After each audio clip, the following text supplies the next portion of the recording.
Posibleng sa Biyernes na ilabas ng National Police Commission o NAPOLCOM ang resulta ng kanilang investigasyon sa 3 aktibong general na umano'y sangkot sa operasyon ng iligal na droga. Sa kabila nito, nilinaw ng NAPOLCOM na hindi nila saklaw ang pagsasampa ng kasong kriminal laban sa tinaguriang 3 narco generals. Si Waywaya Macalma sa detalye. On track ang Pambansang Komisyon ng Pulisya ukol sa kanilang ginagawang investigasyon sa 3 tinaguriang narco generals ng Philippine National Police. Ito ay sina Police Director Joel Pagdilaw at Chief Superintendents Edgardo Tino at Bernardo Diaz. Ayon kay Attorney Rogelio Casurao, ang Vice Chairman ng NAPOLCOM, na nasa evaluation stage na sila dahil natapos na nila ang kanilang pagkalap ng ebidensya para sa 3 aktibong general. Sila kasi ay nangakong makipagkoordina sa NAPOLCOM habang isinasagawa ang investigasyon. Naibigay na din nilang iba pang dokumentong hinihingi nila gaya ng salin.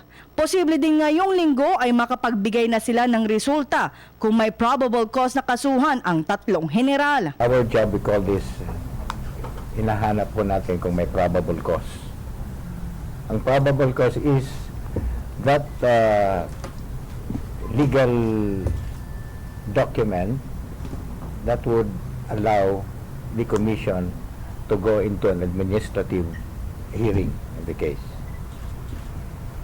So, nasa stage na tayo ngayon yan.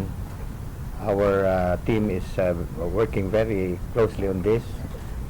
And in probably in 3 days, I will already receive a report from the team on whether we can hold the respondents for administrative proceeding upon the finding of a probable cause.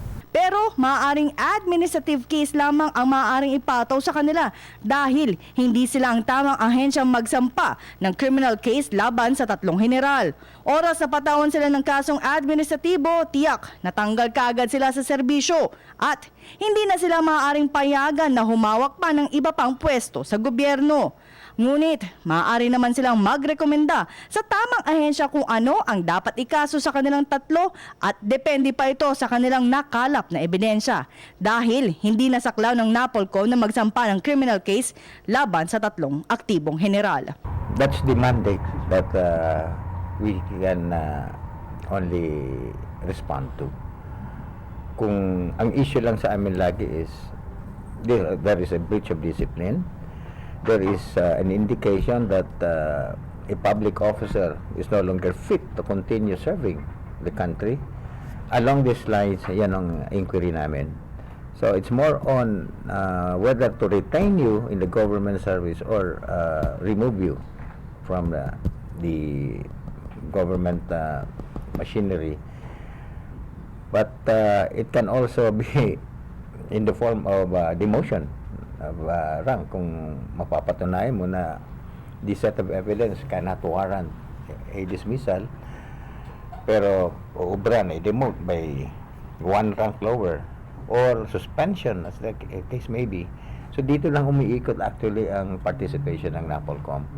The more serious matters like imprisonment, if there is any like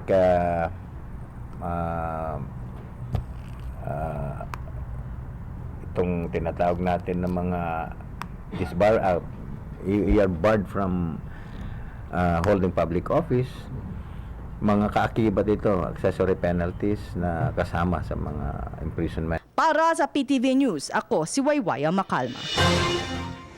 Ako po si Cathy San Gabriel. Subscribe na sa PTV YouTube channel.